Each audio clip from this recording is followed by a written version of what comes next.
মণিপুরের বিদ্রোহ দমাতে ভয়াবহ এক পথ বেছে নিয়েছে ভারত সরকার। দেশটি মণিপুরের স্বল্প প্রশিক্ষিত পুলিশের হাতে বিপজ্জনক যুদ্ধাস্ত্র তুলে দিচ্ছে, যা অত্যন্ত ভয়াবহ। এটি এমনই বিপজ্জনক অস্ত্র যে অভ্যন্তরীণ নিরাপত্তার দায়িত্বে থাকা সেনা সদস্যদেরও এটা দেওয়া হয় না। এক সপ্তাহেরও বেশি সময় ধরে রাজ্যটিতে দাবি আদায়ে বিক্ষুব্ধ শিক্ষার্থীদের সঙ্গে পুলিশের সংঘর্ষ চলছে। গত মঙ্গলবার রাজ্যটির 3 জেলায় কারফিউ জারি করা হয়। রাজ্য জুড়ে বন্ধ করে দেওয়া হয় ইন্টারনেট পরিষেবা, কিন্তু সব বাধা উপেক্ষা করে বিক্ষোভ শুরু করে শিক্ষার্থীরা এবং পুলিশের সঙ্গে সংঘর্ষে প্রায় 100 জন আহত হয়। এমন উত্তপ্ত পরিস্থিতির মধ্যে ভারতীয় সেনাবাহিনীর কর্নেল পদমর্যাদার অবসরপ্রাপ্ত কর্মকর্তা অলোক আস্থানা জানালেন বিপজ্জনক মারণাস্ত্র সরবরাহের কথা, যা ইতোমধ্যেই মণিপুর পুলিশের হাতে পৌঁছেছে। আস্থানা বলছেন, মণিপুর পুলিশকে যে আগ্নেয়াস্ত্র দেওয়া হয়েছে সেটি 7.62 মিলিমিটার মধ্যম পাল্লার মেশিন গান এমএমজি।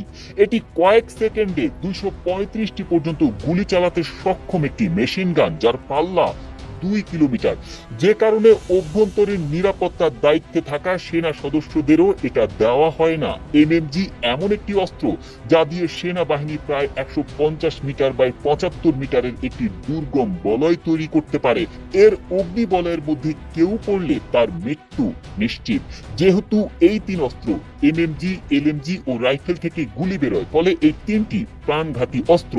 কিন্তু এমএমজি থেকে বাড়তি যা বেরোয় সেটি হলো বড় একটি অঞ্চলকে গ্রাস করার মতো আগুনের হলকা। সেনাবাহিনী এমএমজি এমন জায়গায় ব্যবহার করে যেখানে শত্রুদের নিশ্চিহ্ন করা যাবে।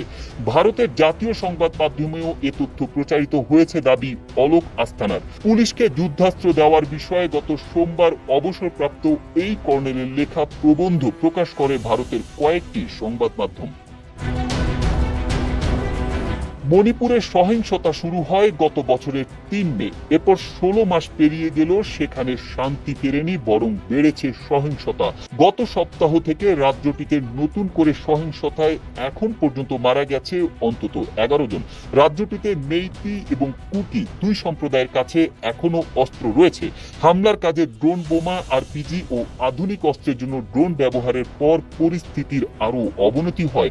বিক্ষোভ দমনে পুলিশের হস্তক্ষেপ সহিংসতার মাত্রাকে আরো বাড়িয়ে তোলে।